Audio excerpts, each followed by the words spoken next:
Morning, Africa, rise and shine. Looking outside right through the window from my office in Dar es Salaam, Tanzania. It's a beautiful, beautiful Saturday morning, and I'm delighted once again to welcome you all to Wake Up Africa, the seventh episode. The seventh episode. I am truly honored. We are growing bigger, we are growing stronger. The number of people that text me, write to me back, giving their comments and guidance and advice and proposed topics that, on Wake Up Africa this coming week, let's talk about one, two, three, four. I truly appreciate you. But other than you, my esteemed speaker, I would really like to take this opportunity. Very special thanks to my producers, Essa and Noreen. You guys are still, I owe you everything that I have. Thank you so much for really ensuring that, we are not the same day in, day out. I would also like to thank all my fantastic team from Kenya, Patricia, Tanzania, Aminata, Rwanda, Remy, Burundi, Elliot, South Africa, Collins, Nigeria, Talks, Uganda. Did I mention Alan Subi? My dear, thank you very much. Thank you very much. As I did promise, we're going to bring more countries in. The biggest challenge has been the time, the difference between Tanzania, where we're broadcasting this program from, with other countries. But all in all, it is fantastic. I look so much forward to, bringing more people so that they can give us their insights to different topics that we speak on the day. And of course, not to mention what is currently happening in their country. Tanzania, in the next couple of weeks, couple of days, will be hosting G25, the biggest coffee summit. And this coffee summit, I'm specifically mentioning this, is because my producer Essa is a coffee addict. So this coffee summit is going again to explore the opportunities in the coffee value chain and as the opportunity in the coffee value chain, what it is that the young people can do in order to make sure that the coffee we produce remains in Africa. If we export it, we export it when it's already value added. I will speak later on about this program because part of this, and this is why I'm mentioning it, is because today we are discussing when, how, why, where, what, but most importantly, why should Africa start processing their produce, name agricultural, name mineral, which I will shortly speak about, name any produce that Africa has in order that we do not export raw materials anymore, but we add value to our produce so that we can export produced product. Once we do that, there are lots of benefits that we will be pondering on in the next 2 hours. Stay tuned. This is Wake Up Africa. The 15th of February may also start. Oh, by the way, it's just a coincidence. I'm in this color, but wish you all a happy Valentine. Stay tuned. We will be back in a couple of seconds. This is Wake Up Africa, the seventh episode. Why Africa? Why 60 years, 70 years down the independence do we still export raw materials? This is Wake Up Africa.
And welcome back. This is Wake Up Africa. So I was looking onto a couple of materials over the week, away and back, but I was looking onto why is African continent such a rich continent?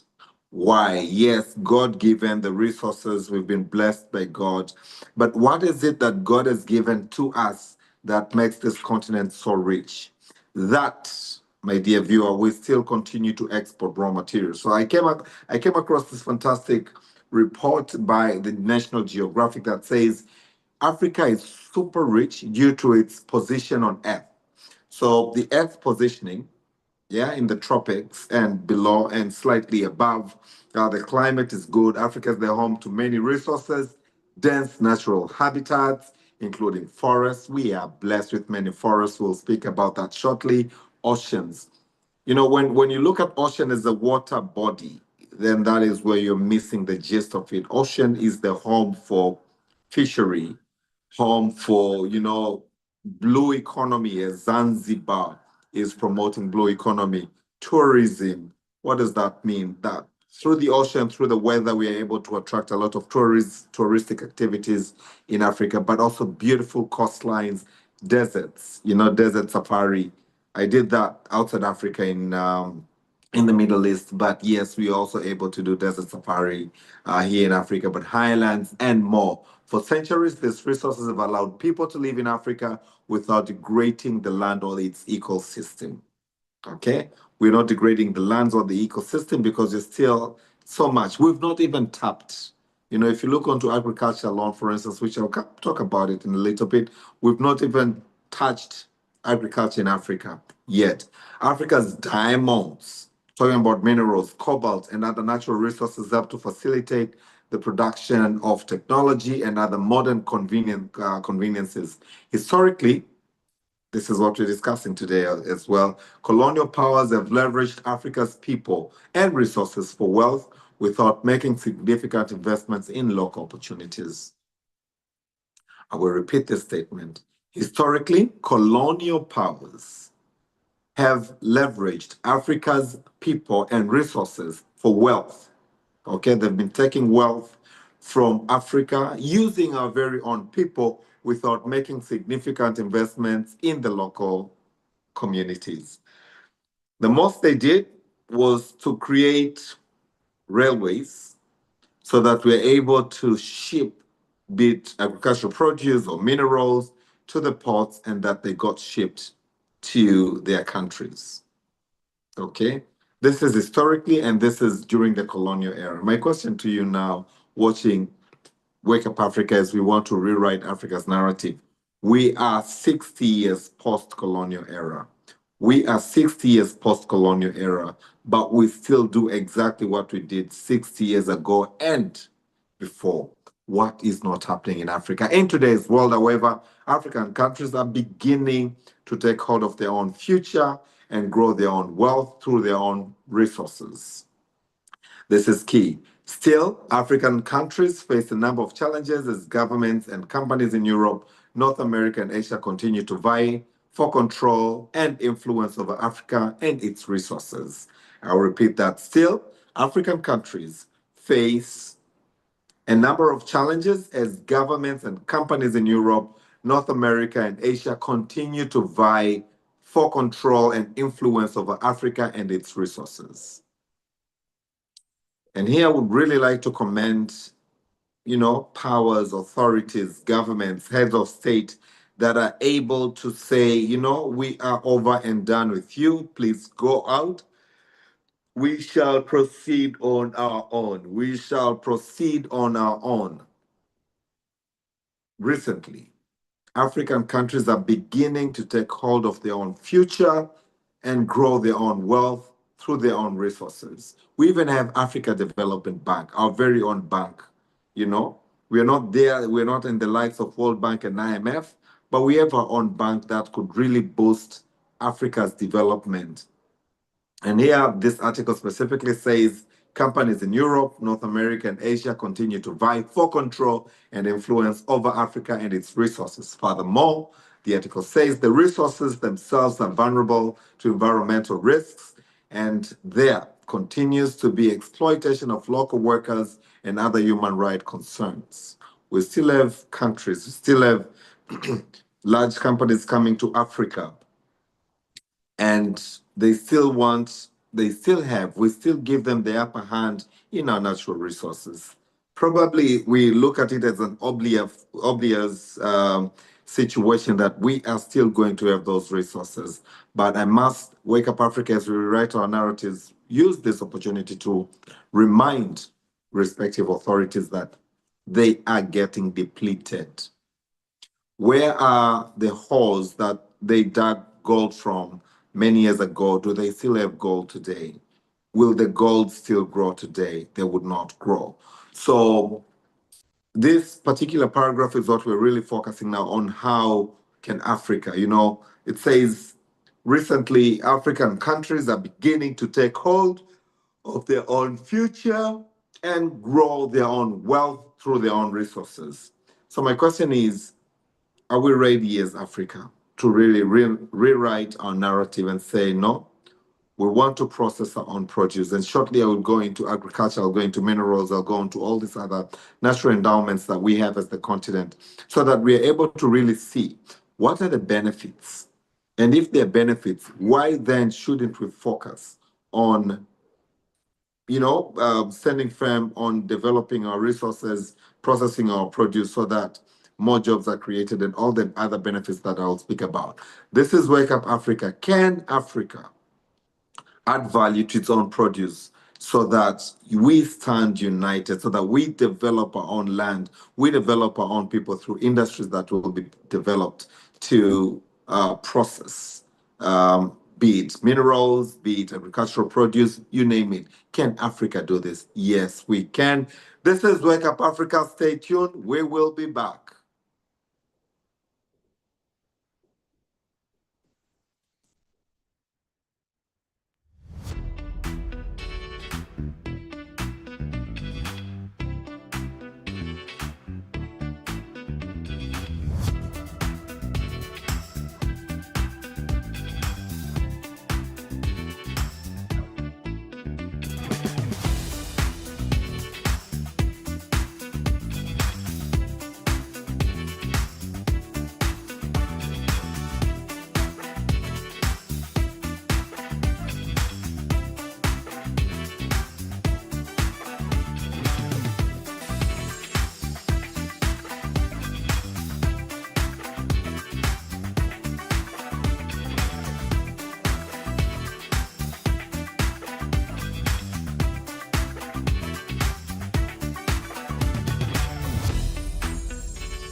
And welcome back to Wake Up Africa, my dear viewer and follower of Wake Up Africa. This is the 7th episode where critically today we're looking on to how and why should Africa produce, add value to its own produce. We're already producing different minerals, different resources, but why should we really consider adding value to them before we export them? Can we stop exporting raw materials? And I'm aware through Alan Subi will be joining us shortly. Last couple of weeks, heads of African states had a meeting in Uganda to discuss how can we reduce exporting raw materials outside Africa. We should add value in Africa so that these industries that will come out of value addition will have people that are employed. And when we have people that are employed, that means we're reducing the burden of dependency on the government limited resources. But why should a continent that is so rich have limited resources for its people? This is what Africa has. Picked up another article as I was gathering. The African continent has many natural resources, including oil, minerals, water. Some of us take water for granted as, oh, water. How can water be a resource? But try to do without water, then you will see that, oh, really, this is a resource that we should really be grateful and thankful for. So we have, natural resources, oil, we have minerals, we have water, we have land. Okay, this land you walk on, you might be taking it for granted. But they imagine if every piece of land was or belonged to someone and they locked that land, not allowing you to navigate or transverse or pass through it, where would you go? You know? So land, wildlife. Again, a question could be, oh, but there are lions out in the desert, in the forest, So what? Most of the African countries have their foreign exchange through tourism. Now, countries that do not have wildlife do not also have tourism. And if they do not have tourism, that means they depend on other sectors of economy to getting forex. Now, what do we have in terms of minerals here in Africa? Diamonds. Let me start with diamonds. Africa has some of the world's largest diamond reserves. Africa has some of the world's largest diamond reserves. Okay, gold. Africa has statistically 40% of the world's gold. The African continent has 40% of the world's gold. Platinum. You will be mesmerized by this. Okay, so we have 90% of the world's reserve, platinum. Okay, maybe someday or later on after the end of Wake Up Africa, you want to really explore diamonds. What do they do? Gold, what do they do? Platinum, what does it do? Cobalt. Africa is the world's largest of cobalt reserve, the world's largest of cobalt reserve. Uranium, we have the world's largest reserve of uranium here in Africa. Bauxite, Africa has the largest reserve. Chromite, Africa has large reserve of chromite. Manganese, Africa has large reserves of manganese, oil and gas on the manganese. So we have also the large reserves of manganese. On the side of oil and gas, my dear viewer of Wake Up Africa, Africa has 12%, 12% of the world's oil reserve. African continent has 12% of the world's oil reserve. What does that mean? The oil, imagine the factories we run, the vehicles we run, the machines we run in Africa.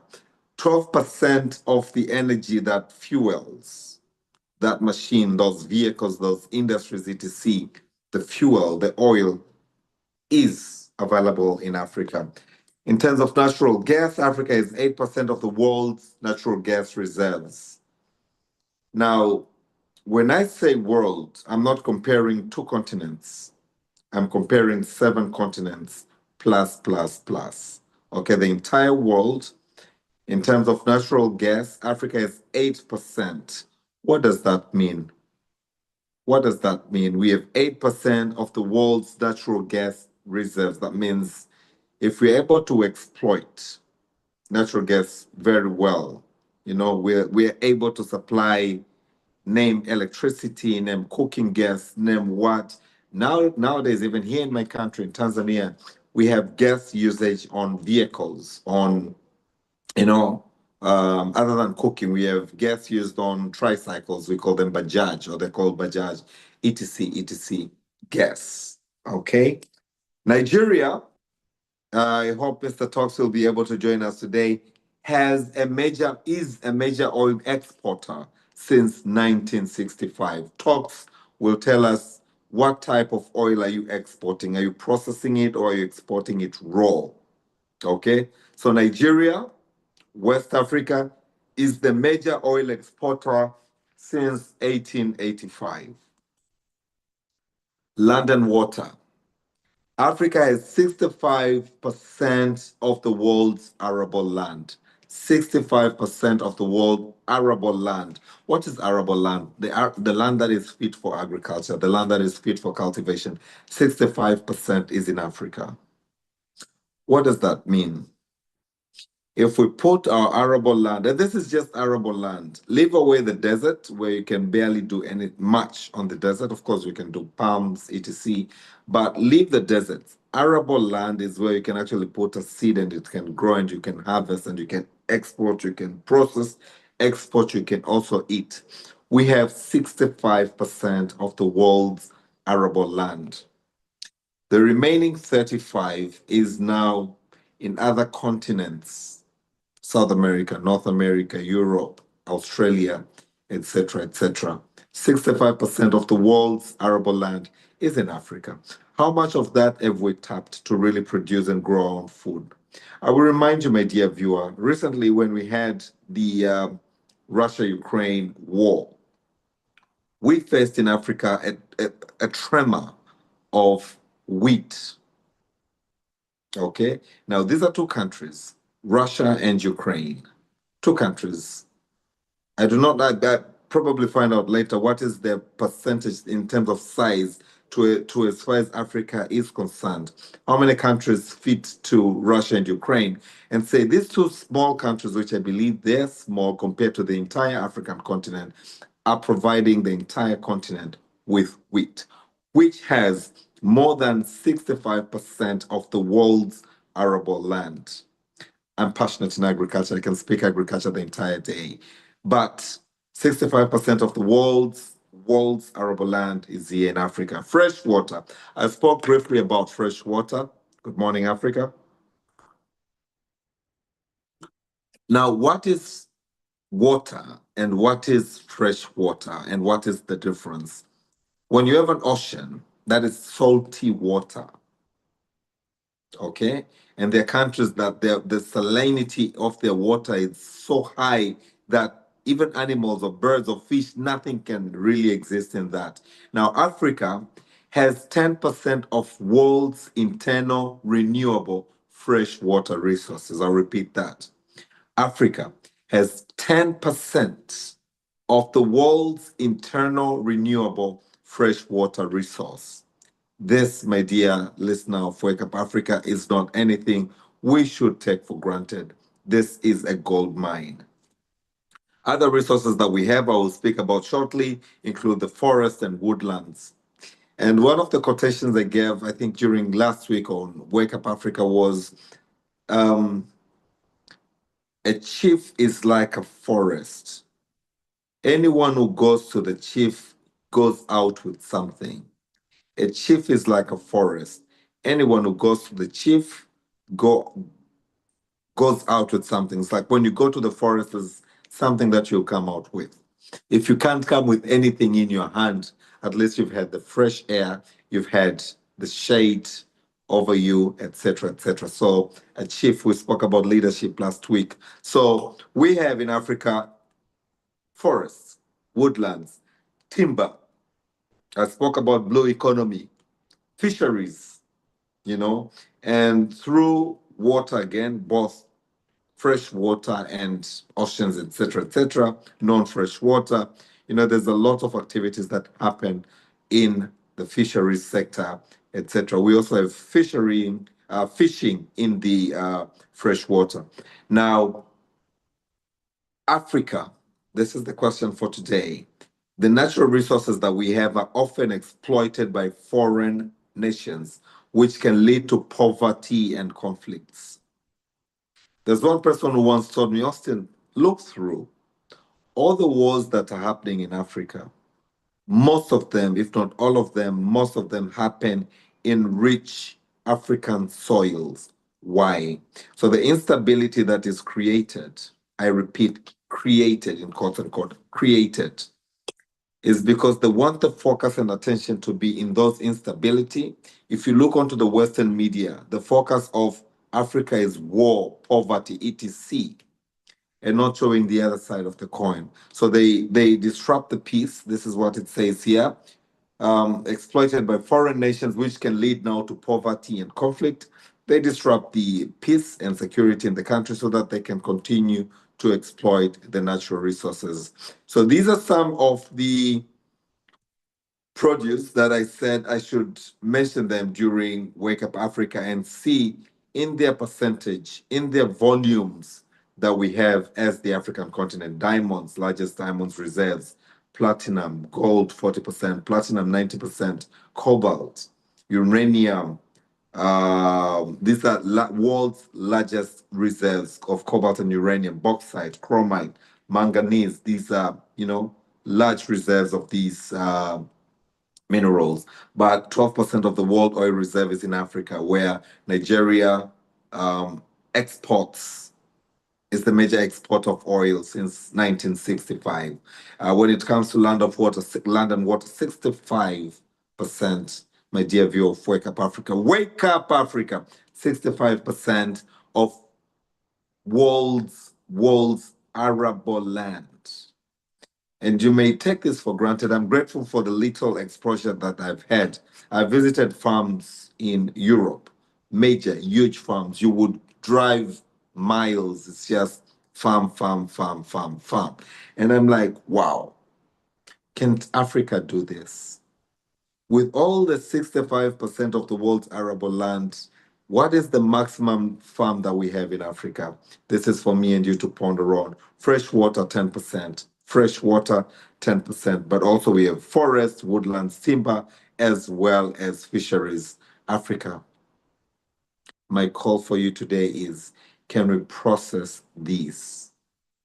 Can we make use of these riches that we have naturally endowed now? At least if it's not for us, for the generation to come. If we can't do now, what is it that we can do so that the next generation that is coming after us are able to process? They're able to, build industries to process. They're able to, bring the technology that is required. In the past, we used to have barter.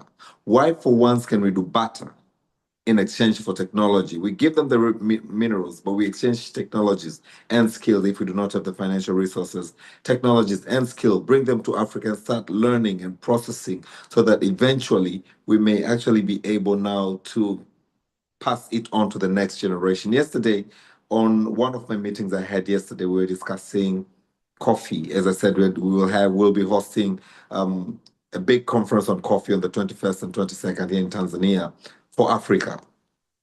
And we said Africa is producing, can I recall? So 50% of the world's market share producers of coffee are in Africa, produced in 25 African states, okay?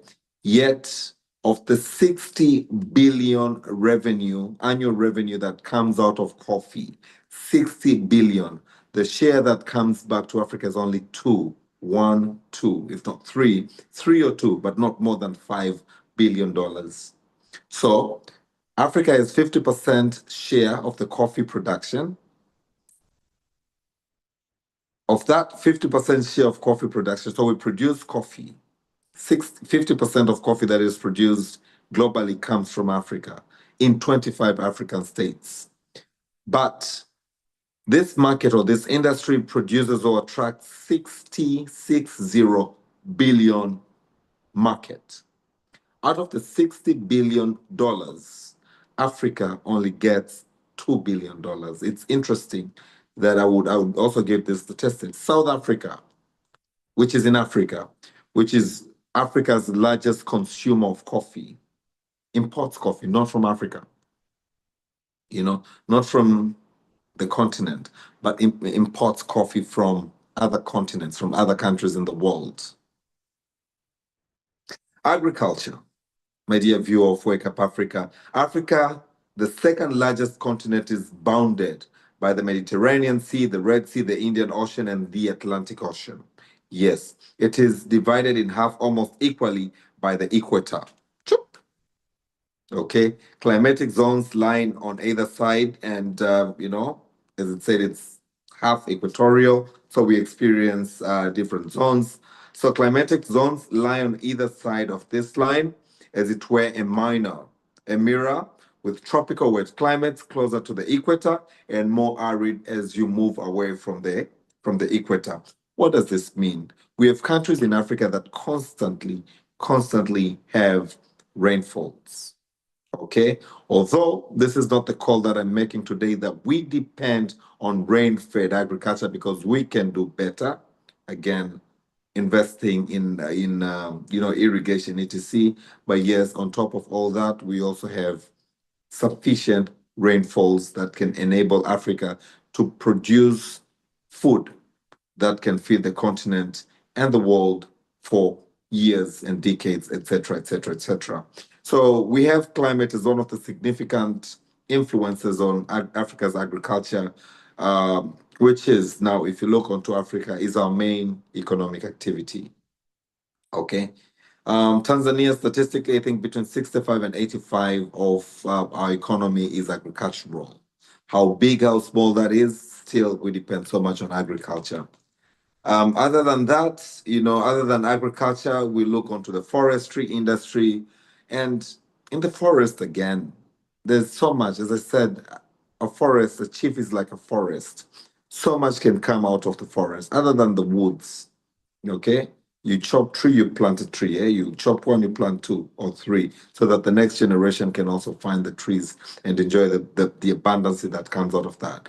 Think of beekeeping, think of the roots, think of medicinal value of these trees that we grow in Africa. People come to Africa, dig roots and barks and leaves, go back to either India and all this the farmer world and produce medicine and bring them back to Africa.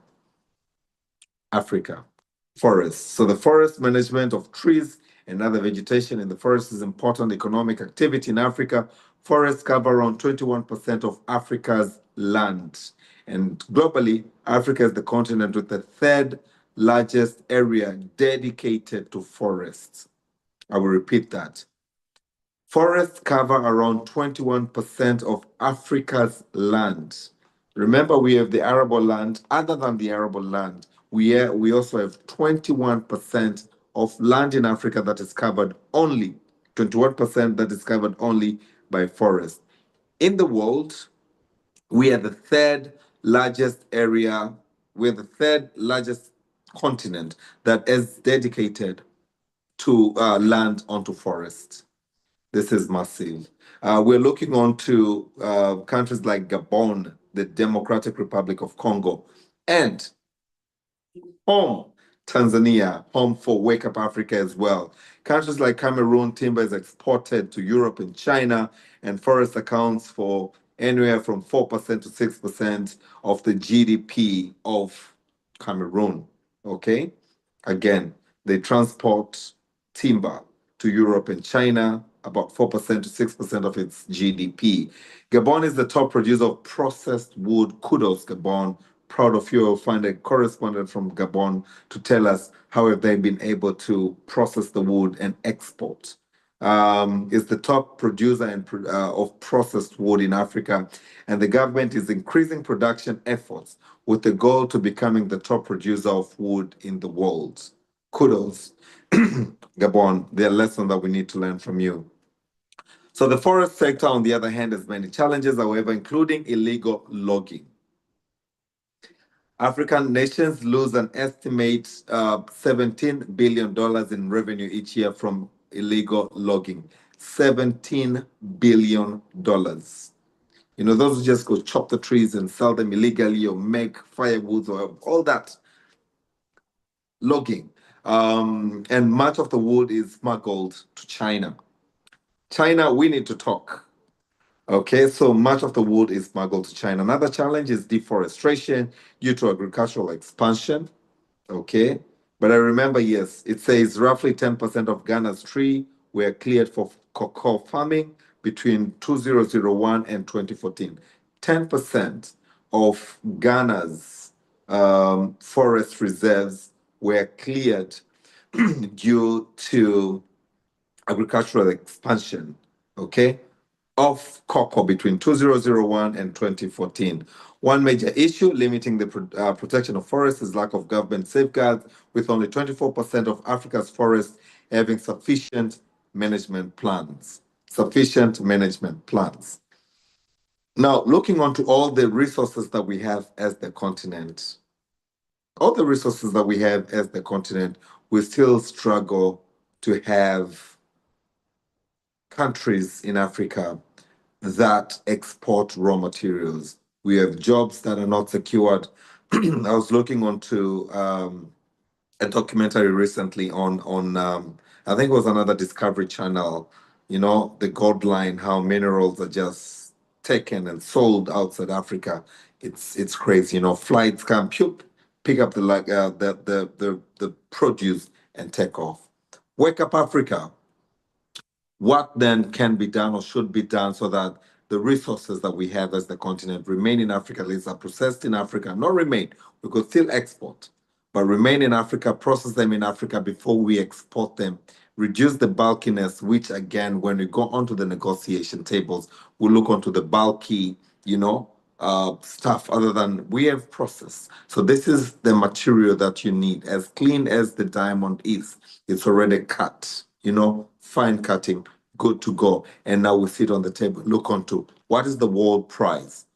Now, because we have the upper hand, what is it that we can hold as the African continent? And do just that. By doing that, my dear viewer of Wake Up Africa, we are now able to create jobs. But let's take a quick break and we will come back with the benefits should we now be able to retain, add value before we export.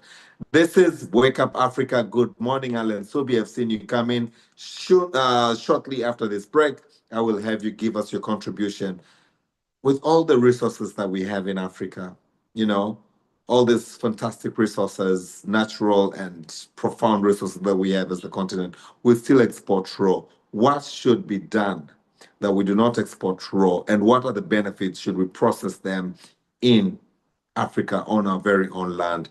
This is Wake Up Africa. Stay tuned. We'll be back.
And welcome back. This is the 7th episode of Wake Up Africa, the 17th of the 15th of February 2025, broadcasting live from Dar es Salaam, Tanzania. Again, I'm looking at the beautiful Dar es Salaam. I cannot really have enough of this city.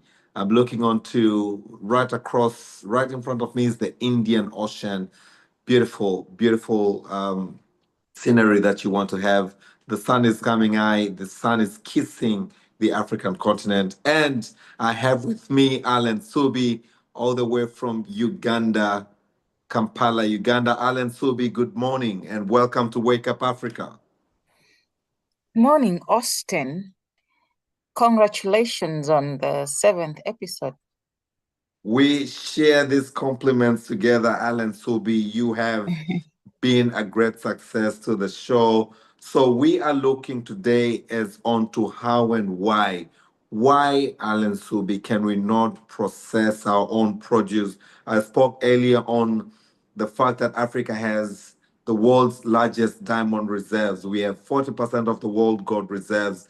We have 90% of the world platinum reserves. We have largest cobalt, uranium, bauxite, chromite, manganese, not to mention 12% of the world oil reserve is in Africa, not to mention 8% of the world's natural gas is in Africa, not to mention 65%, Alan, 65% of the world's arable land is in Africa, not to mention 10% of the world's fresh water is found in Africa, but yet still, when you speak of forests, when you speak of woodlands, timber, fisheries, all these natural endowments that we have in Africa, we take this for granted. Is this the right word to say we take all these natural resources for granted because we get them, export them, they get processed, and then we buy products that come from our own very processed raw materials? What's your take, Alan? Austin, you've listed the many natural resources that we have, and you've missed out one key resource, and that's called youthful labor. We have, and we've talked about this here before, we have the world's youngest populations here in Africa. But what are we doing with them? We're not seeing them as the resource we need to see them as, because when you look at more developed markets like China, they're using their 50-year-olds in factories. They're still, they're still working, they take a lot of green tea and what, their bodies are still energetic enough to serve. But look at Africa, we have 20-year-olds, we have 30-year-olds. We should be able to labor for the benefit of our countries. Now, going back to value addition to our exports, Austin, I think we're being let down by our leaders when it comes to prioritizing. We are being let down because since independence, we cannot be where we are now. When we look at agriculture, we cannot we cannot still be exporting raw materials. I go downtown and look at sacks of carrots, sacks of green pepper being taken to South Sudan and what, of course, neighboring countries. And then you think about it, at what cost? At what cost? The farmers in Kabale, in all these areas that wake up so early to grow these plants and then pack them, load them on trucks, only for them to be exported that way. Why? Because we have not invested enough in our industries. So at that level, the farmers are doing a great job. They are working hard.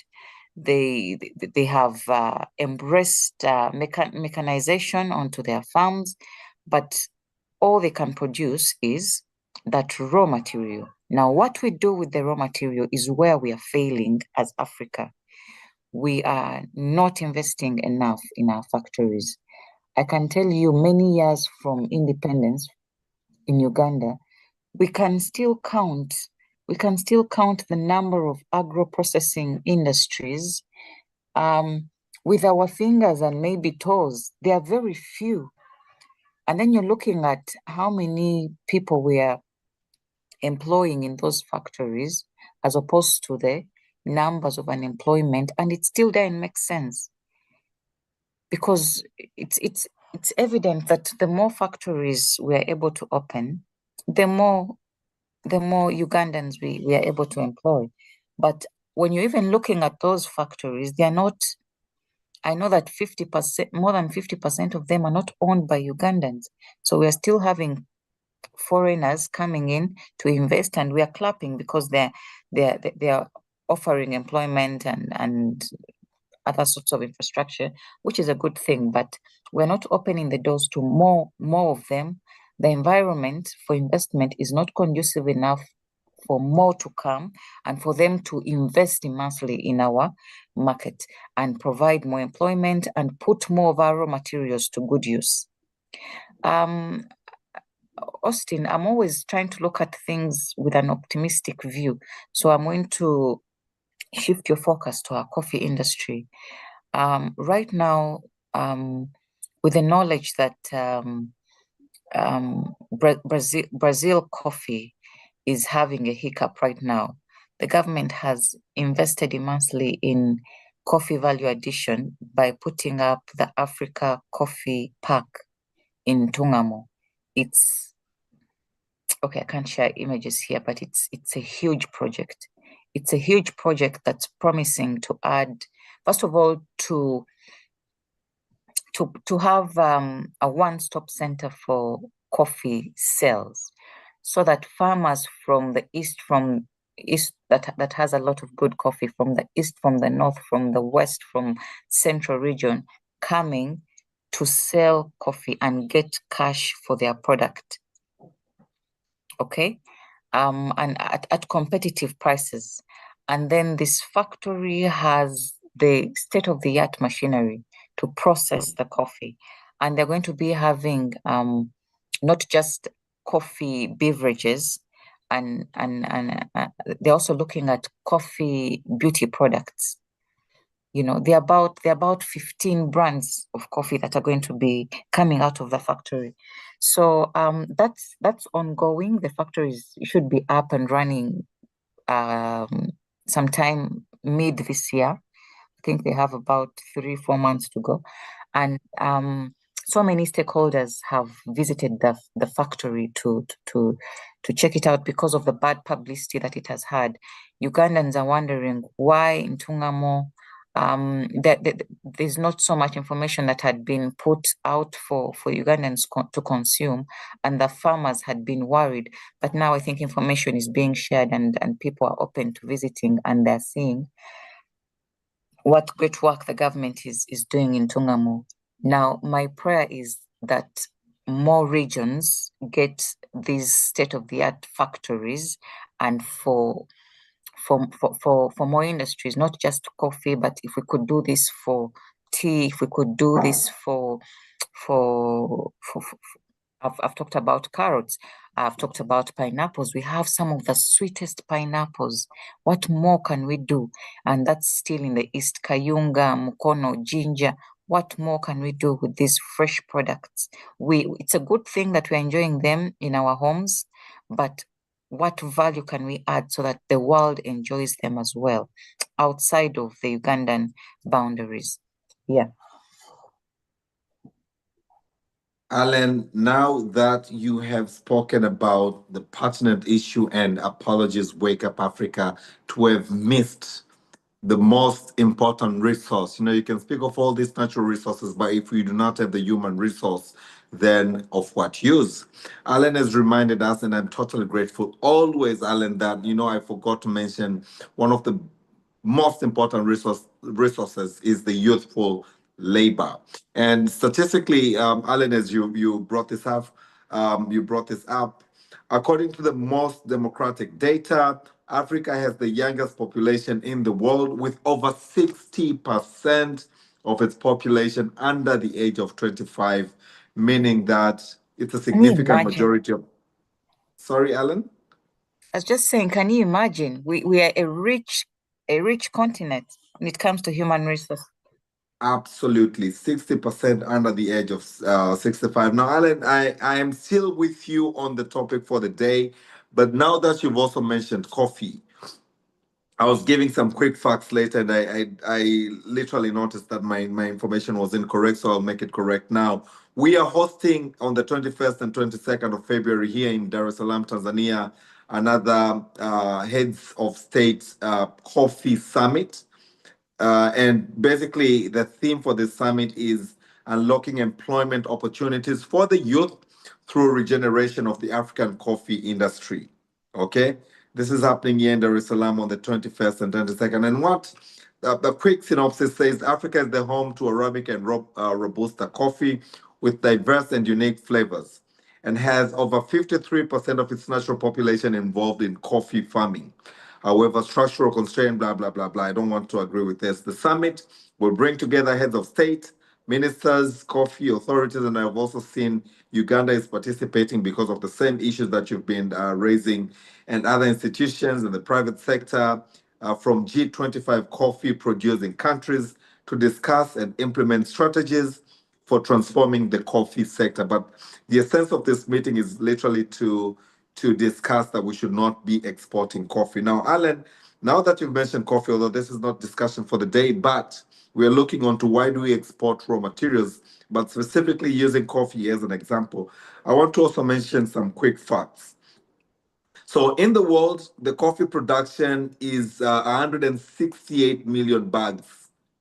60 kilograms, we produce 168 million bags every year worldwide. And the coffee market attracts $500 billion every year. Do you know what comes back to Africa, Alan Subi?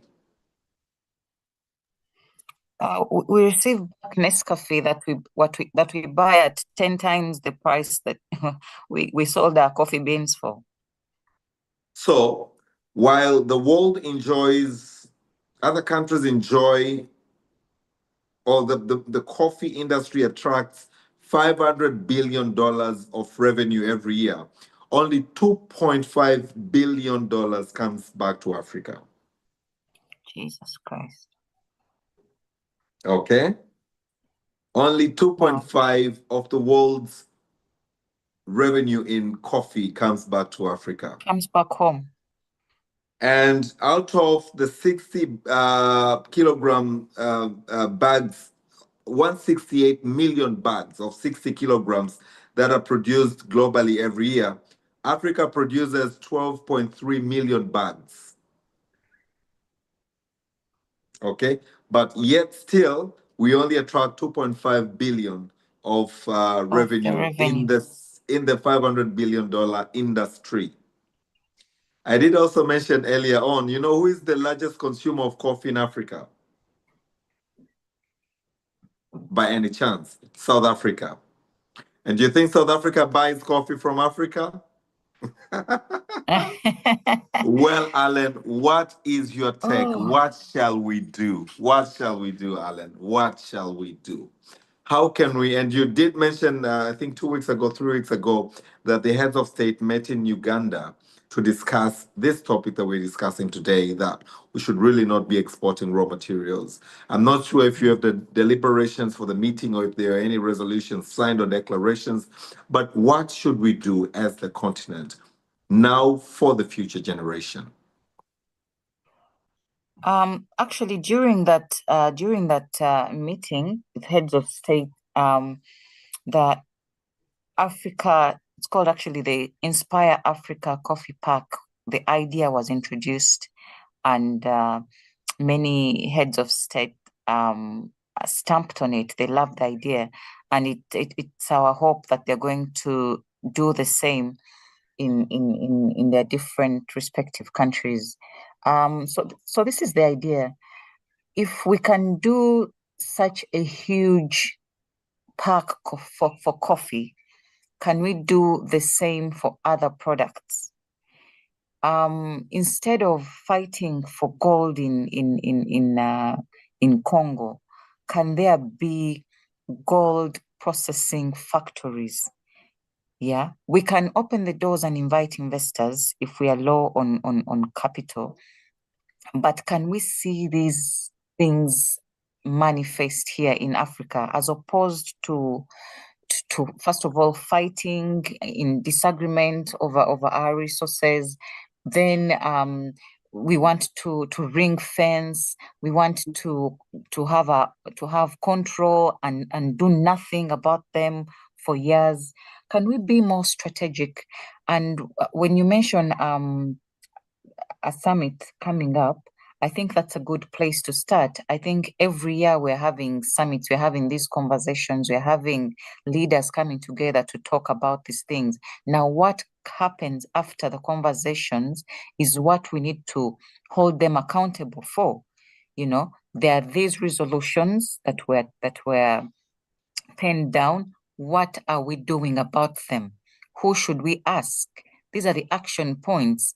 What are the timelines? Who's responsible? What are we doing?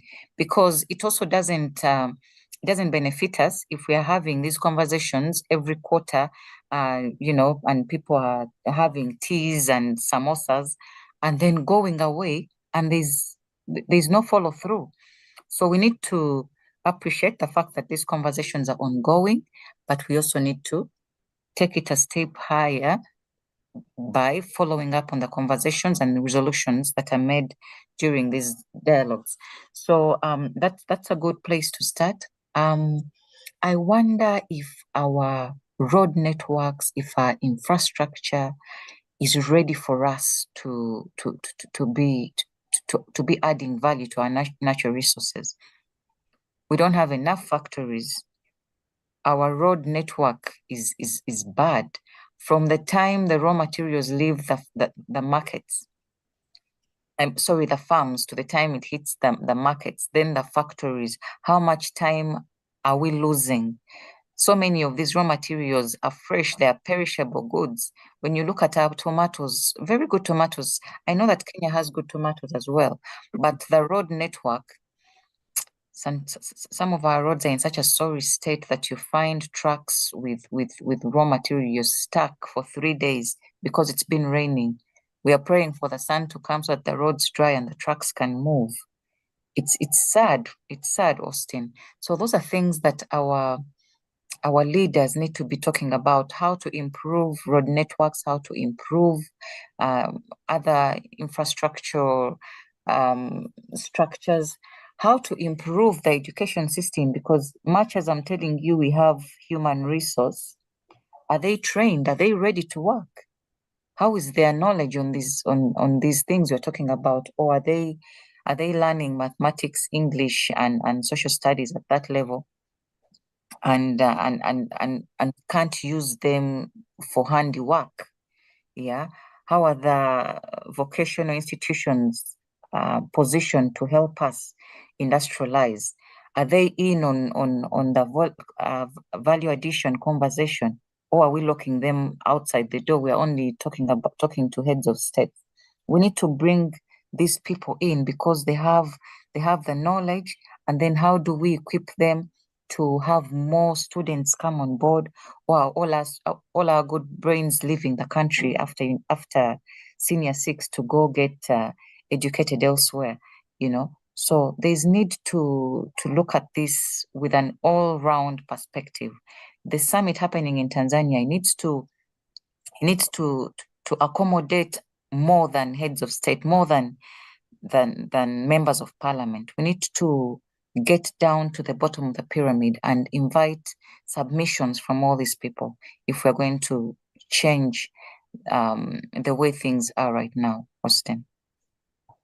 Absolutely. And you've raised pertinent issues yet again, Alan Subi. This is why I say the compliments are all ours. You've raised the issue of infrastructure.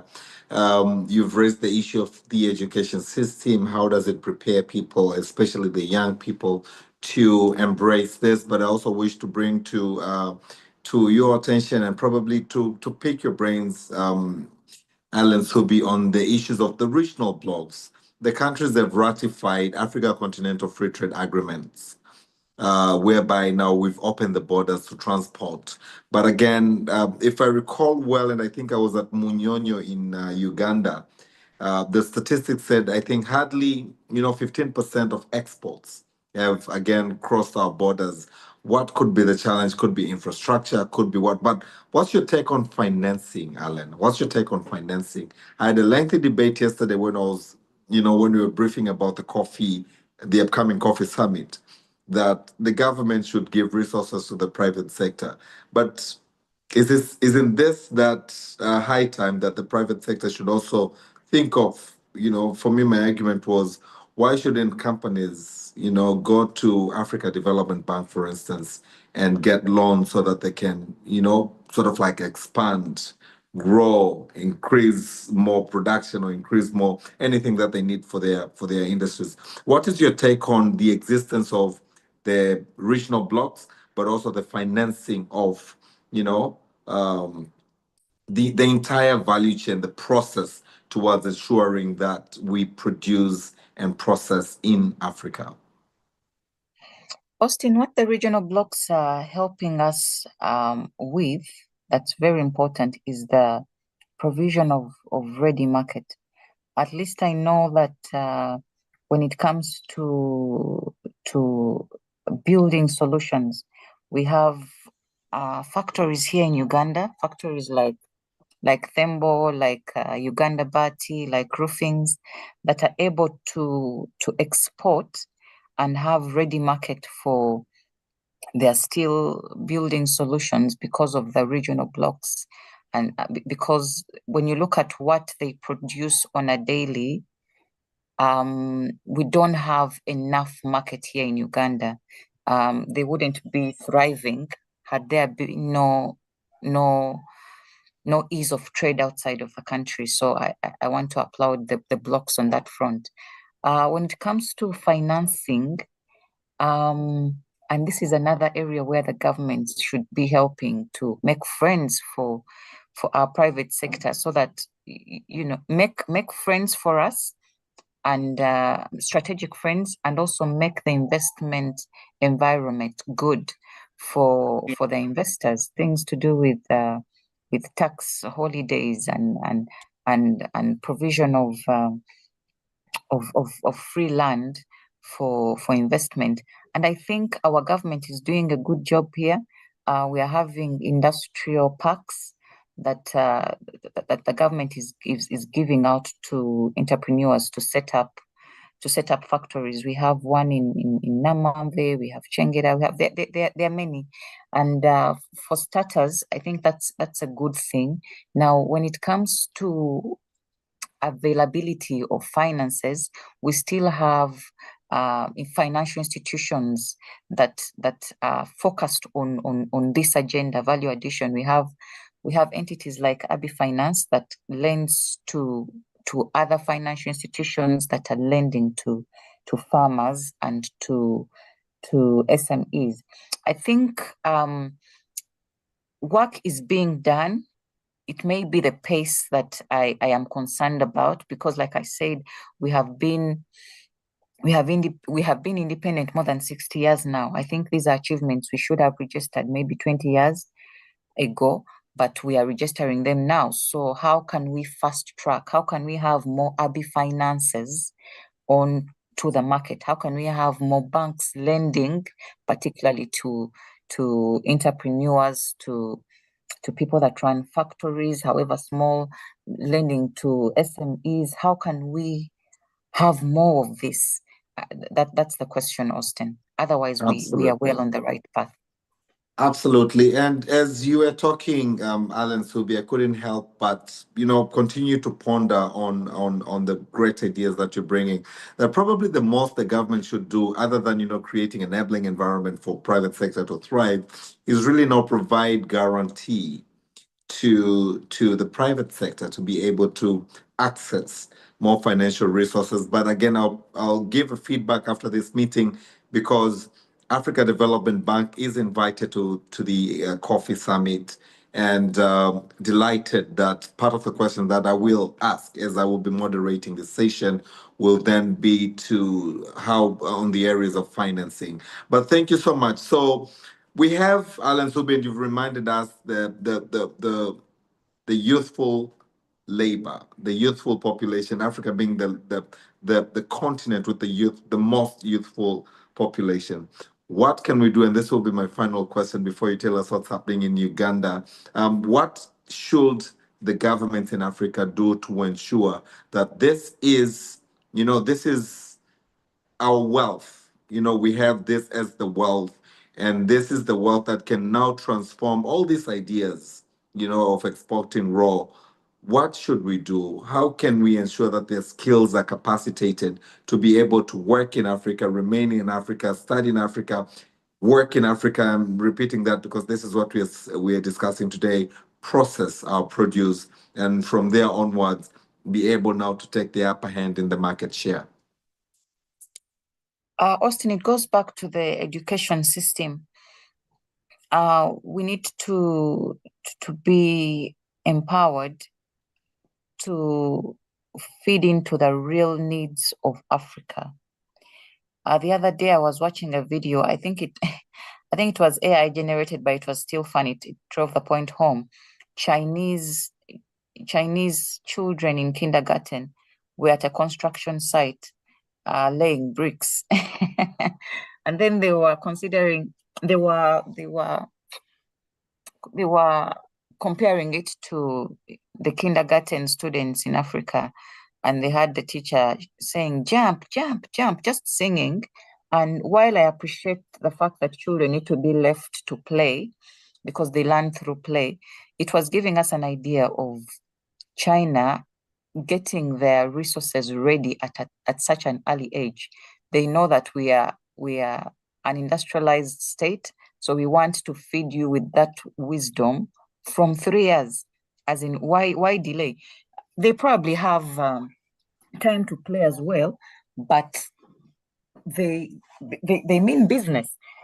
So we need to make solid steps into making our education system better suited to address the needs of our countries.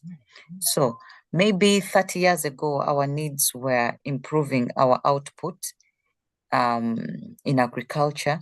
Now that our output is okay, we have embraced mechanized farming. Then we should be looking at what resources do we need for value addition. We need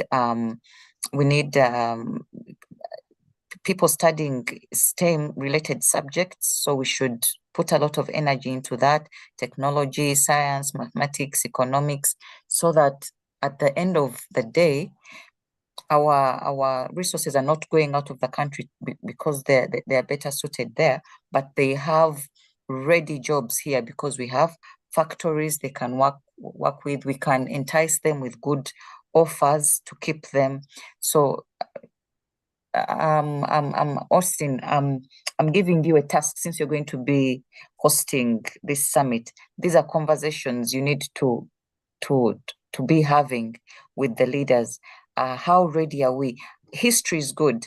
It's okay to study the Canadian prairies. It's okay to study the history of our nations, but then the needs of our countries right now, if we're talking about value addition for our raw materials, then we need to make sure that more of our students are studying STEM, are studying engineering, are studying, fields that are going to be valuable to our raw materials.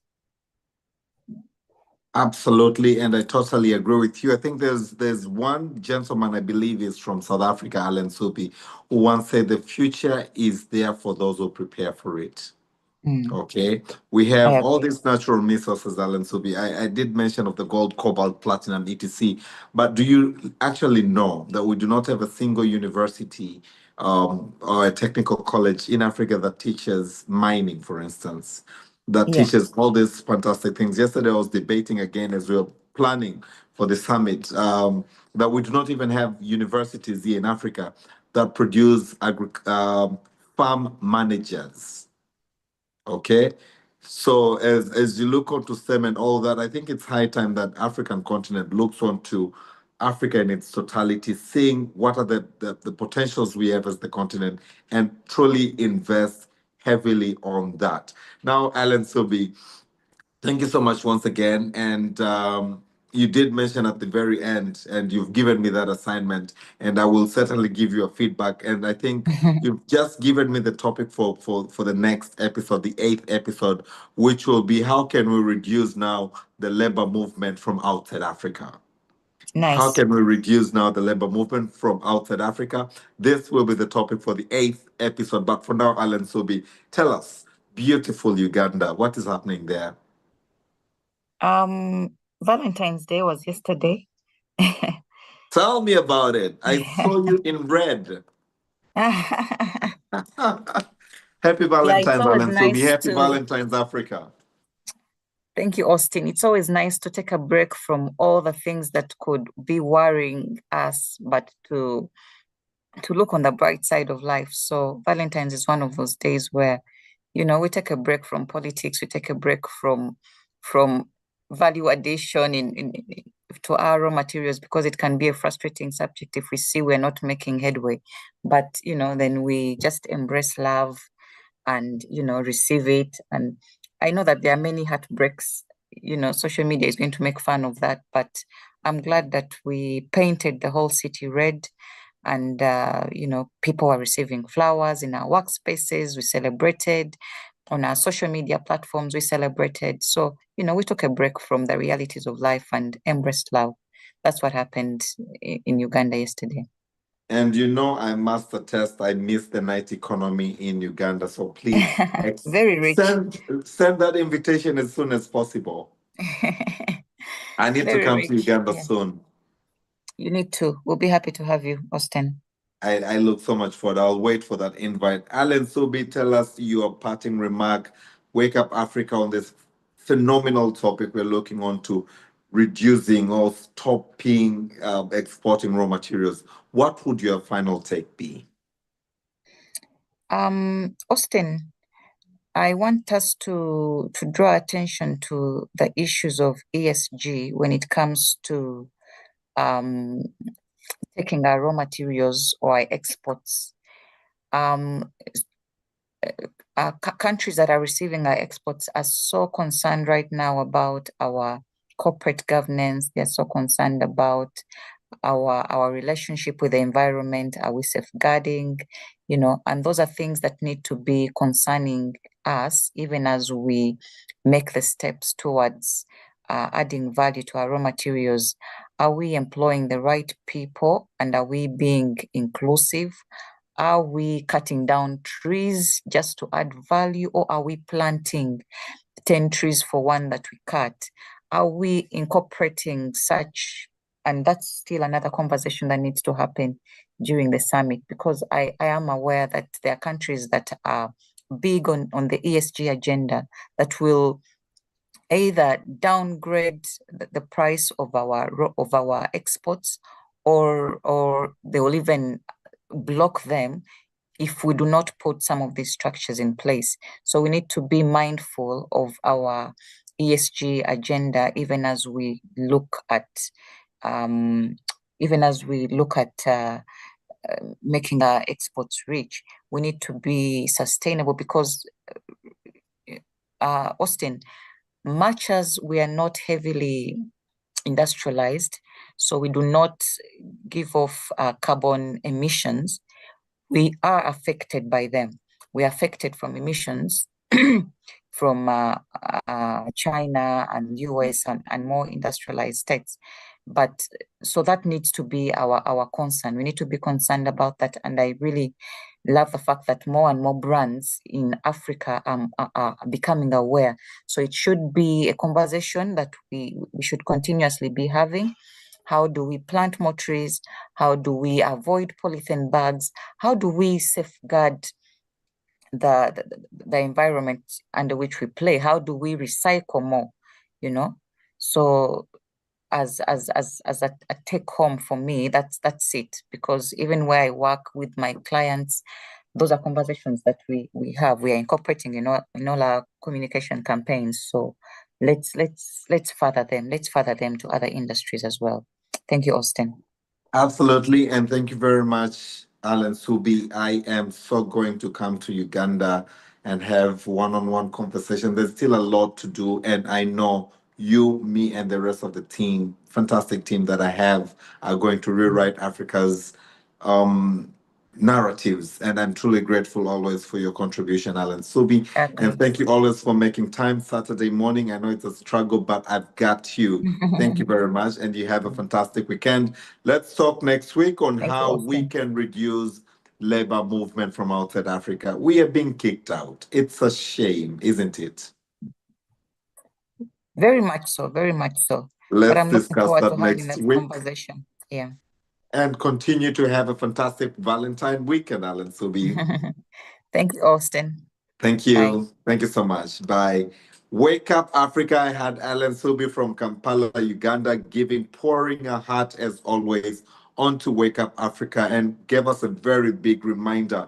As they speak of the natural resources that we have, we should not forget that we also have, the youngest population in the African continent. We're talking about more than 60% of the Africa's population is under the age of 25. Thank you for that reminder. It's a resource. It's a resource.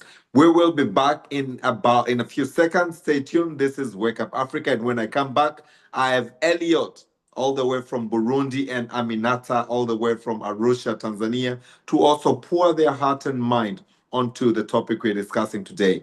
How can we reduce the exportation of raw materials so that we're able to process it in Africa, so that we're able to build our own industries, to create employment for our people, to build our own economies, but better still, we stand united as a continent. We rewrite the narratives of the continent, that we are able to grow and develop ourselves as the continent. Stay tuned.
And welcome back, Africa. Good morning, rise and shine. It's a beautiful Saturday morning all over Africa. I am very certain that the weather is beautiful wherever you are, because as we speak of all the natural resources that we have on earth, in African continent, we also have very beautiful weather. I tell you, there are countries.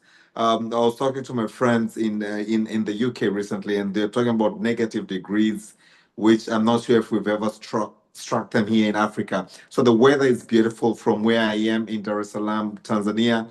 I was looking onto the weather in Addis, Ethiopia. I'll be going to Ethiopia later this afternoon. But the weather is also very beautiful. I did not even carry heavy clothes. This is Africa, and this is Wake Up Africa. And we meet every Saturday morning to discuss different topics of the day. And I have with me this morning Elliot from Burundi, Aminata from Tanzania, and Remy from Rwanda. I've just finished a fantastic discussion with Alan Subi from Uganda, and we're looking onto how, as the continent, can we reduce the exportation of raw materials, name it agricultural, name it in the extractive sector, oil and gas, you name it, all the resources that we have. How can we reduce the exportation of raw materials so that we are able to build more industries in Africa, employ more people in Africa, process them in Africa, so that by the time we export them, we export raw materials? I'm holding a pen in my hand. I'm not sure if this pen is made in Tanzania or it's made in Africa, but I can tell the ink from Africa.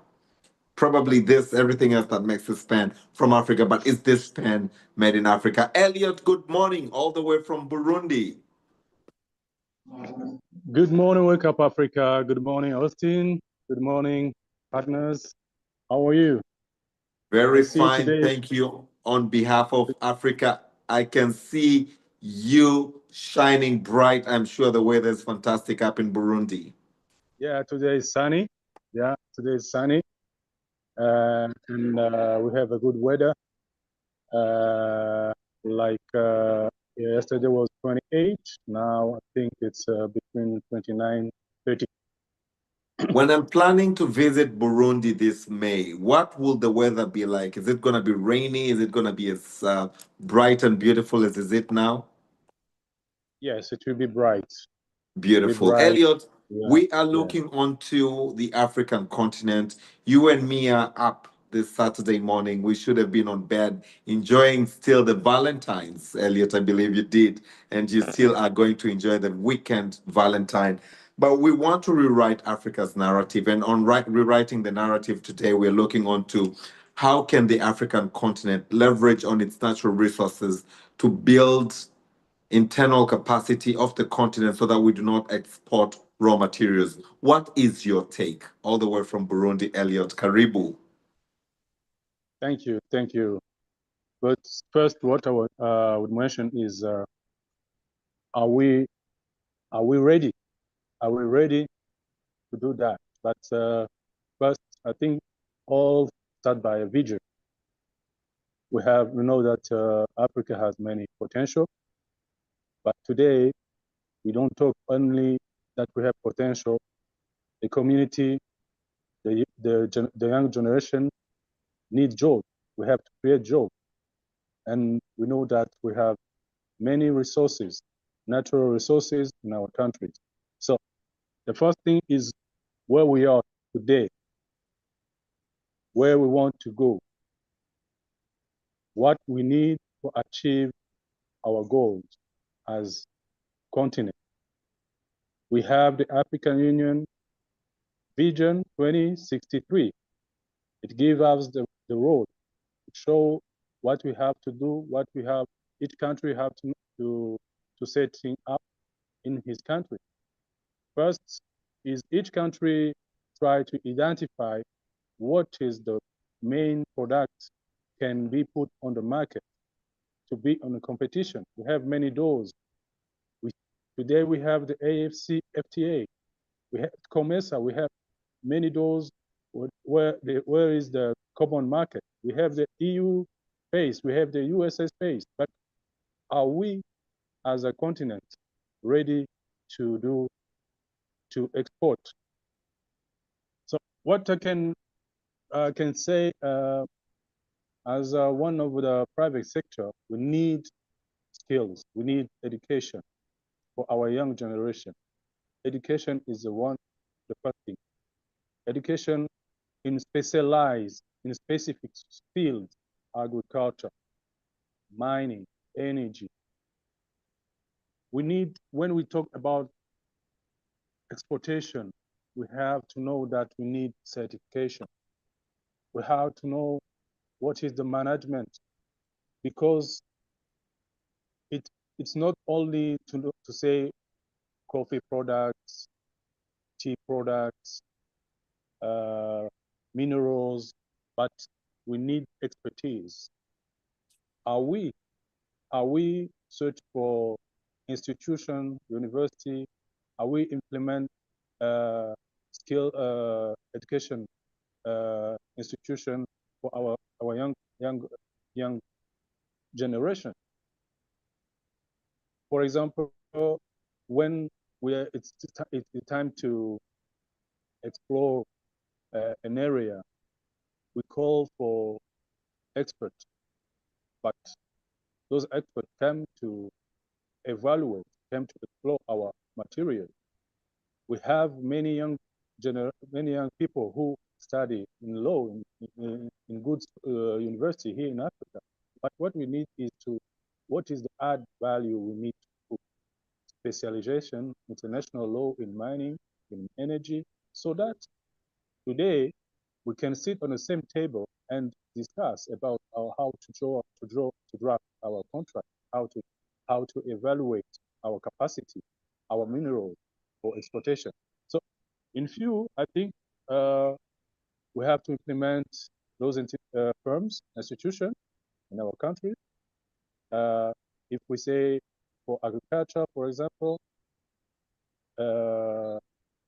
we see how we can set up a partnership with an institution abroad from USA, from Germany, from Europe, from where they have more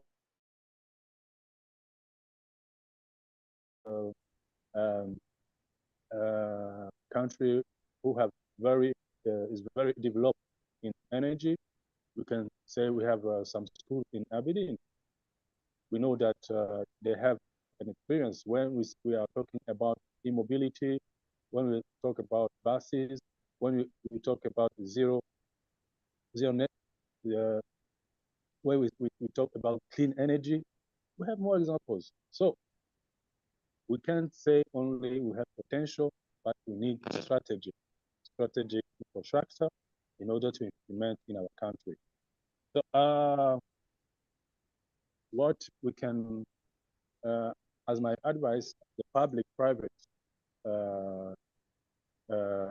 has to sit down and identify what is the vision for each country.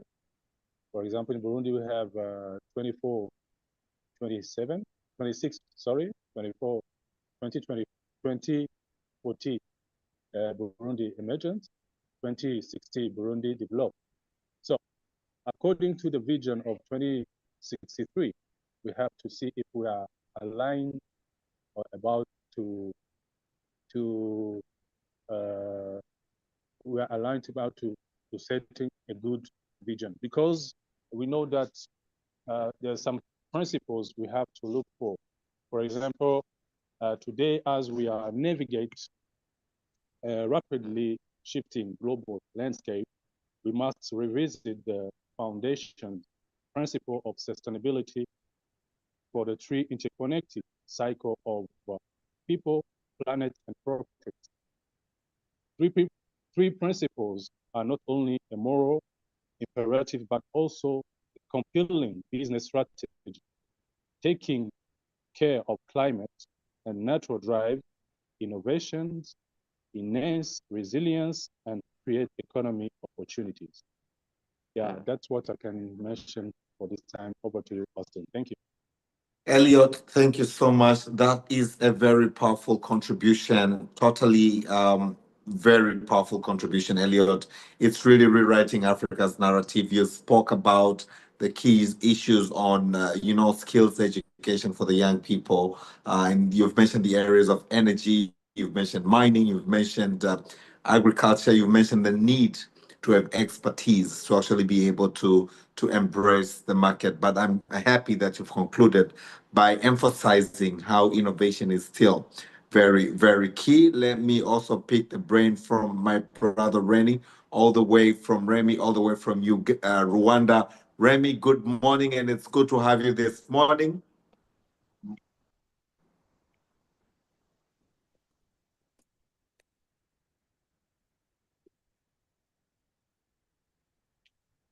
I will go over to Aminata, interest of time, but Remy is online and he will be joining us. Aminata, all the way from Arusha, Tanzania. Good morning and happy Valentine's. Good morning, Austin. Good morning, Africa. Happy Valentine's to you all. However, we have all witnessed that Valentine's is not a public holiday. It's a public holiday for the heart and mind. If you if you had a contribution by Alan Subi earlier on this morning, she said at least you cut off from all the bustles of the day, just to contemplate on one thing only. So how are you this morning? This fine morning, I can see the weather is very clear and beautiful. The weather is very clear and beautiful and ready to do a run outside. Say that again. I'm sure, looking at the Valentine on your face, I'm not sure if that is what you meant. I am ready and I am going for a run immediately after here.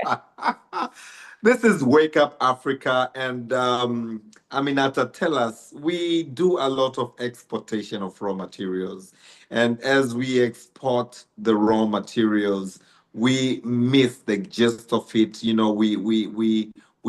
We develop industries in other countries that receive the raw materials and process them. They hire their people, and our people in Africa do not get the necessary jobs. Our economies do not grow, etc., etc., etc. What is your take? What shall we do so that raw materials are being processed in Africa, grow industries in Africa, grow Africa economies, and hence we rewrite Africa's narrative that yes, Africa cannot do, but we can say yes, we can do this. Thank you very much, Austin. For me, I'd like for us to first of all trace how far back this goes. Since when have we been exporting raw materials? From the colonial time, right? Yeah. And it's the same colonialists who pushed for the agenda of us exporting raw materials because it is to their advantage that they bring back the finished goods and we are still the market for the products that they bring. So what does this translate to? If today we are to have our own industries, produce our own products and export finished goods, who are we exporting to? Do you really think these same colonialists will create conducive environments for us to sell their products to them? I doubt. But that should not be a limitation. We have these regional economic communities, regional economic blocks, EAC, SADC, COMESA, and now we have the large ACFTA. I think it's high time we take full advantage of these RECs. Because if you're able to produce to sustain your local market, what limits you from producing to your neighboring country? See, by export, it doesn't really mean sending our products to US, to China, to UK. We can be trading amongst ourselves because all these countries that we think exporting really means trading with them, all of them look at Africa as their market. We are Africans, we have that advantage of trading amongst ourselves, and that would really work way better for us because one, we're going to get rid of the dollar as the major currency for exports, and we're going to grow our own economies. So my number one point would be making use of these regional economic blocks. The number two, harmonization of conditions for MSMEs. Austin, if we take a keen look, the small and medium enterprises comprise of over 70% of businesses in Africa. But these are the very same businesses that are in the worst conditions ever. You find their rate of taxes are high. For them to access funds is crazy. If we want to build our own industries and export finished products, we've got to invest in MSMEs. Because at the end of the day, it is MSMEs that employ more than the other large-scale enterprises. Last but not least is investment in research and development. Because today we can't just say we want to export finished products. We are getting into a market that is saturated already. What quality of products are we taking? What is the uniqueness of the products that we want to export? So in as much as we have these discussions, there's nowhere we are going if we do not invest in research and development. And this is a huge investment. We do not expect private companies to get into this. Government it's only the government that has the capital to actually capital and access to invest in research and development. And perhaps through partnership, the public-private partnerships, we can have better results on this particular issue of research and development. Over to you, Austin.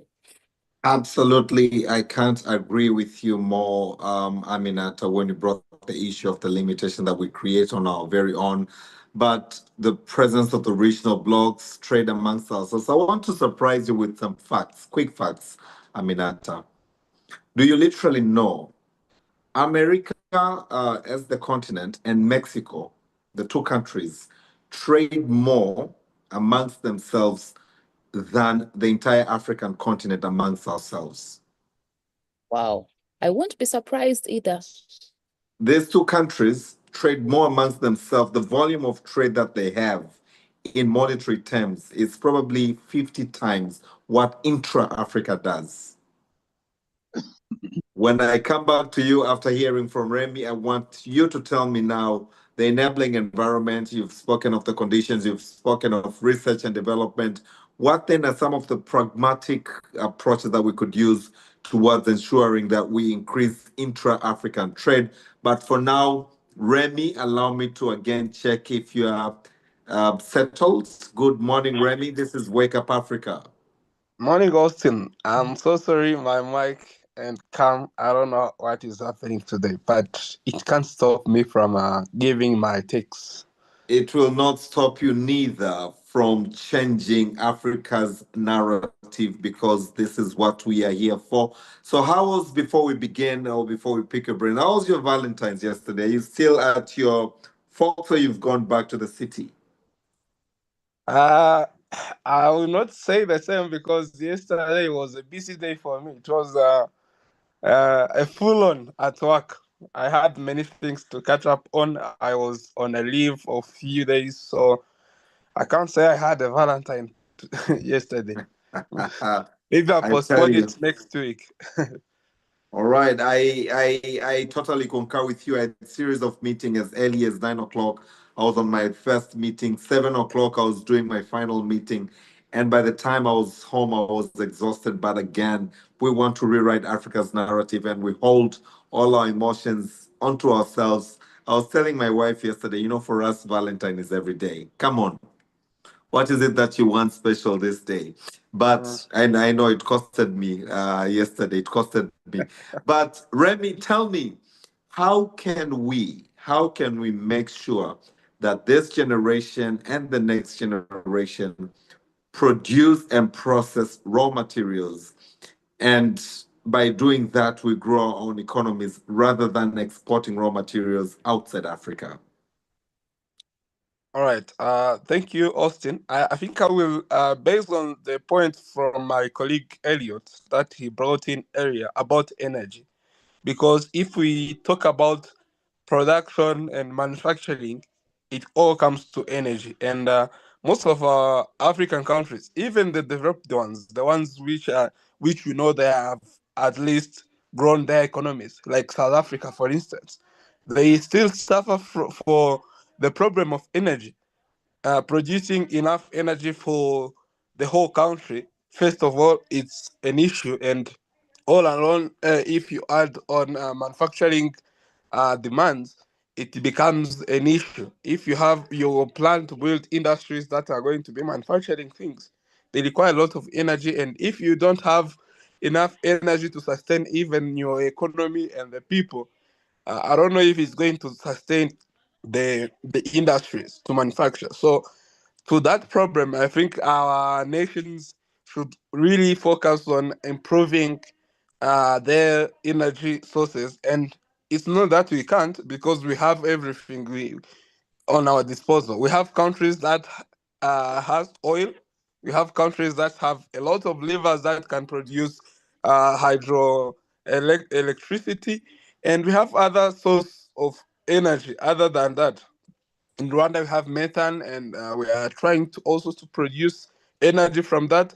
I think it's a matter of also taking priorities to also focus on what is really necessary to push this manufacturing trend instead of focusing on other things that still focus on importing things. And my other point I'm going to introduce is about labor. So even if we are talking about improving manufacturing in our countries, let's not forget about the labor, because if you look at the numbers, our labor in Africa is the most expensive compared to other manufacturing countries. For instance, China, if you look at even these strong and developed countries like US, Europe, they produce the prototypes, they create everything, and then they manufacture in China because they know their production cost is going to be very high and it's not going to make the market. I think that's what happens here in Africa.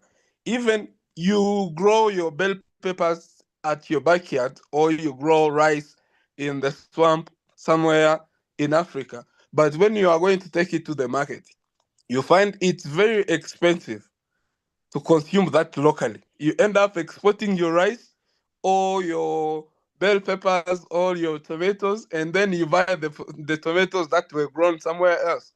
You buy a tomato paste that was produced in China. Why?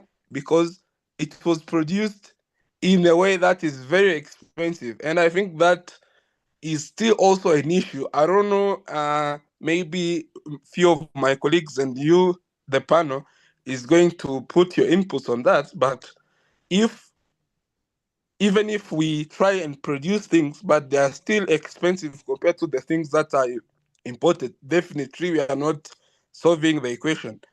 It's going to be there one way or another. For instance, Rwanda have been promoting a made in Rwanda concept where, like, for example, for clothes, we have stopped buying the second-hand clothes at all.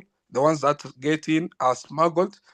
And yet, if you see a cloth, let's say a kitenge shirt or trouser that is produced here, and you compare it to a brand new trouser made from China or somewhere else, Vietnam, I can see many labels, India, you see they are very cheap compared to the kitenge that was made here.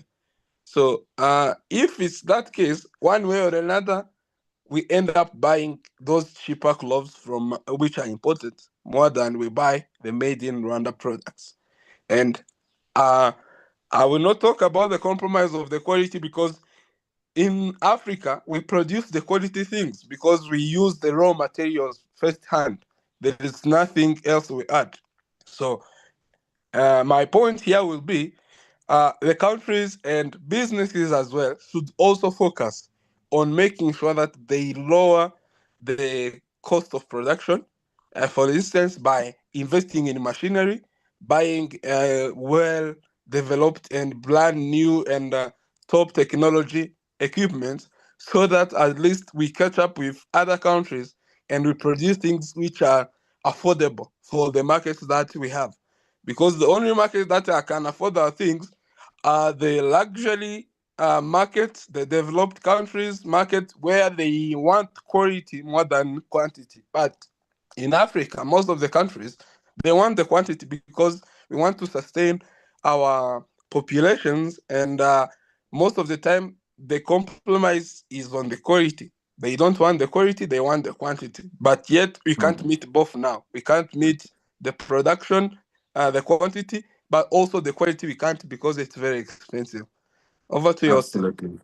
Thank you so much. I'm happy to say that we've also been joined by a very dear friend of mine, Rhoda Magoiga, who is the Rhoda. I will not preempt your introduction. Please, good morning. This is Wake Up Africa. Are you there? Yes, Justin, good morning to you, my brother. Good morning, and thank you so much for being able to really make it within a fraction of a second. Roida, we are looking onto how Africa can stop exporting raw materials. And you being in the agricultural sector, we do a lot of exportation of raw materials, which again is costing our labor, which again is costing our development in terms of, we have other countries that are receiving the raw materials, produce them, so they grow their own industries there, they employ their own people, which is a miss in Africa, and we really want to rewrite Africa's narrative. And you're joining us, being a very key player in the agriculture sector. What do you think we need to do, Rhoda, in order to make sure that we do not export raw materials? And you being in the sector, you are definitely going to give us some practical examples. Karibu. Thank you so much, my brother Hussein. Maybe you start by telling us about Kilimo Roundtable. Briefly, we only have a couple of minutes. Yes. Thank you so much. As you have been introduced me, my name is Rhoda Amwita, the founder of Kilimo Roundtable Africa, the platform bring all agriculture stakeholders at one place in order to discuss the agriculture value chain, but also the opportunity and all opportunity available in the agriculture value chain. So, and thank you for contacting me because I'm in Dodoma arranging another event coming in March. So speaking of that, coming to your point, why Tanzania and Africa are exporting more and processing material, because for me, I can see the lack of knowledge. Many African farmers, they don't know the advantage of exporting processing material. So the gap is in education space. So if we educate our farmer well, they will come to realize and know the value of the advantage of adding the advantage of doing value addition. But also, I think the lack of information in technology. When we speak about technology, many farmers in Africa, they don't know much about technology of value addition. So if we introduce the technology in a normal level, because when we speak farmers, we target the farmer who is in Namtumbo interior, not farmer in Dar es Salaam at the city. So if we introduce the technology, small technology machinery, it will support them to do whatever we need. We think it can be done. But also the policy of the country, if we speak about the industry, the farmer knows what we target, or they think we speak the industry, big industry like Baharesa and the Mohammed Enterprises. So when we speak about industry, the policy should be very clear that we mean this small industry in every house. If in fertilizer market, if you go in Egypt, every farmer in Egypt has the blending machine on their farm. But in Tanzania, the blending machine of the farmer in Egypt, the blending machine terms as the industry machine. So we have to focus on technology, and this information should spread.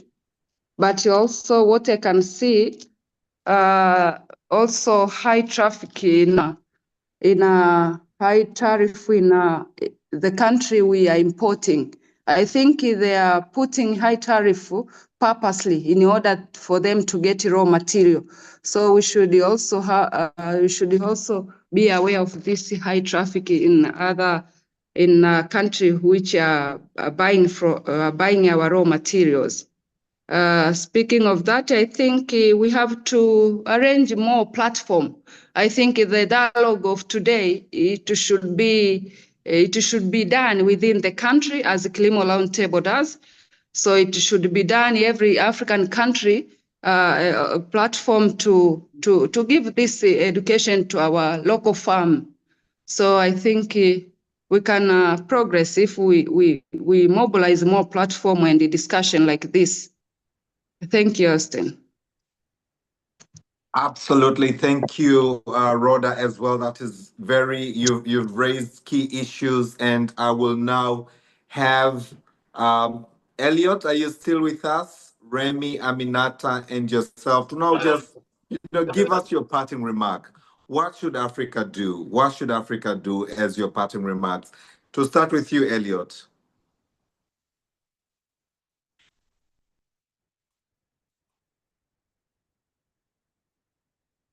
Elliot could be a bit far from his device. Remy? Oh, Elliot, there you are. Please, what is your parting remark?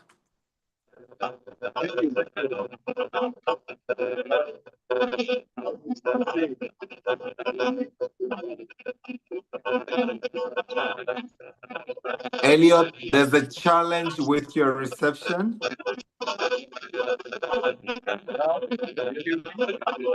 With there's a distraction. Let us take Remy, then we'll come back to you. All right. So my parting remark will be, as I mentioned in my points, African nations, let's focus on producing enough, like, or establishing enough resources that are required to improve our manufacturing industries.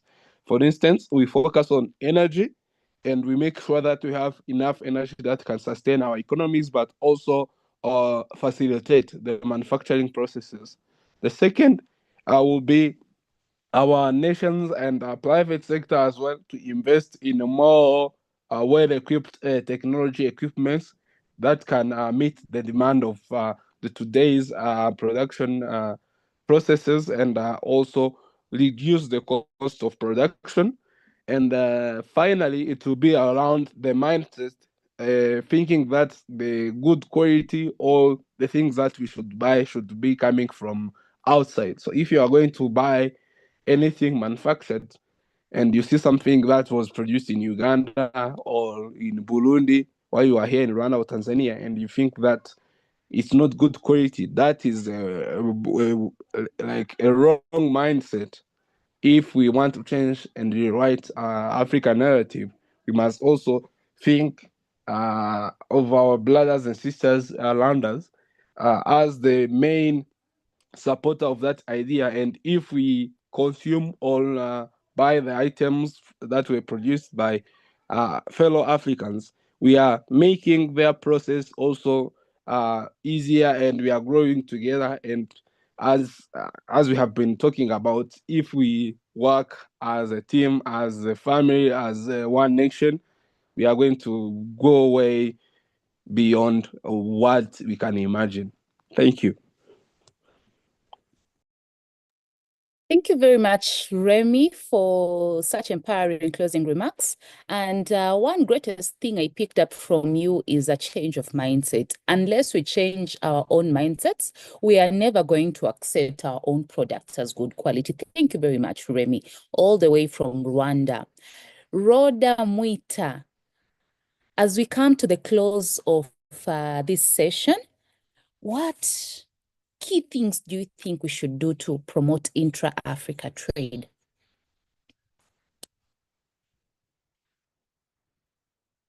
Rhoda, are you there with us?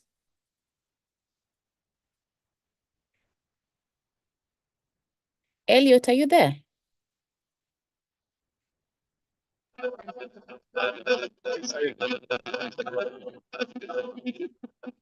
Let's take a quick one from you as we wait for Rhoda to join in.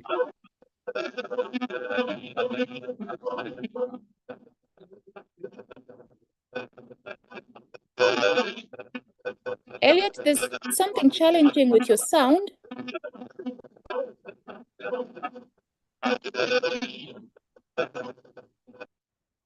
There's something challenging with your sound, Elliot. We can't clearly hear you.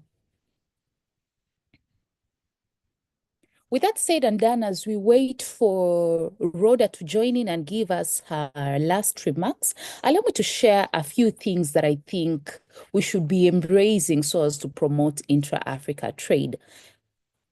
First and foremost is the use of technology and digital trade. This has been quite crucial. I see people succeeding in business, in online trading of different products amongst themselves. You find someone in Tanzania selling products in, let's say, Uganda, Rwanda, or even South Sudan, courtesy of technology. These social networks, social media networks that we have been really impactful. There's also the issue of simplified trade regulations and customs, which I believe within the East African community region, a lot has been done in that space. It's just that information is not shared out there to the beneficiaries of all these regulations. So I encourage and I urge MSMEs to seek information, to dig deep and find out what it is that is available for them, the simplified trade regulations that have already been put in place, because they are already there. It's up to us to look for information and make proper use of that information. Last but not least, I would talk of development of regional value chains. For instance, if you look at the East Africa region, we produce a lot of fruits, a lot of, let's say, rice. So what if we come up with signature products from East Africa? Not made in Tanzania, not made in Rwanda, not made in Uganda, not made in Kenya, but made in East Africa. Like, these regional value chains will really help us trade amongst ourselves. So this can be done in especially the manufacturing and the agricultural industries, where we put up regional value chains where the raw materials are produced. Then later on, they export the finished products. Rhoda, are you there with us? Yes, I'm here, Madam. Yes, please kindly give us your closing remark, a few words on what you think we should do to promote Okay. intra-Africa trade, or Mm. anything to wrap up today's discussion. Okay, thank you so much. First, I think this discussion should be wide, and I would like to take this opportunity through my brother Austin to invite you in our dialogue, whatever it happened in Tanzania, so we can hear your view as well, to strengthen our agriculture value chain. But what can be done to strengthen trade? I think first we should strengthen our trade facilitation to improve cooperation between the country region, supporting trade facility policy that encourage intertrade business partnership, but also I think it's to reduce non-tariff barrier within the intertrade country will simplify the business between the trade region trade, but also to harmonize the regulation in the border will also support our trade. They should be part of farmers' education and spread this. So we should have more dialogue like this to our region, to our farmer. For me, I've already started this movement, and this Women Month coming, I will be doing the dialogue, several dialogue with women in agriculture sector in the village of Tanzania. So I think I've already doing my part. So I would like to encourage both of us to join our hand and doing the same. Thank you so much. Thank you very much, Rhoda, and thank you for the invitation that you've extended to us. Kindly give us a date for the interest of people who are listening to this. What dates are you expecting to have those dialogues, and are they available online? Can people attend virtually? For the interest of time, I'm giving you 30 seconds. Thank you so much, Madam. It will be 19th March this coming month. So Austin will share with you whatever should be done. And the dialogue will be online, so you will participate. And we will share the discussion of the event as well. But Thank you the very much, advantage, Rhoda. we will appreciate if Thank you. you know Swahili, it will be much better. Thank you for that also. And we shall put it into consideration. Thank you very much, Rhoda. Thank you, Remy. Thank you, Elliot. Thank you, Essa and Noreen on the background, and every other person in Africa that has joined us this morning in this powerful discussion. Thank you for taking your time and being with us here today.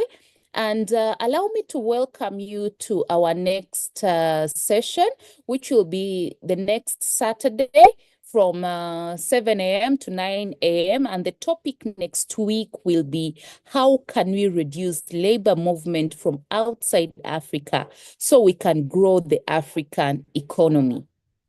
How can we reduce labor movement from outside Africa so we can grow the African economy? That's our topic for next Saturday. And I invite you all to join us once again and have a beautiful, beautiful weekend. Thank you all.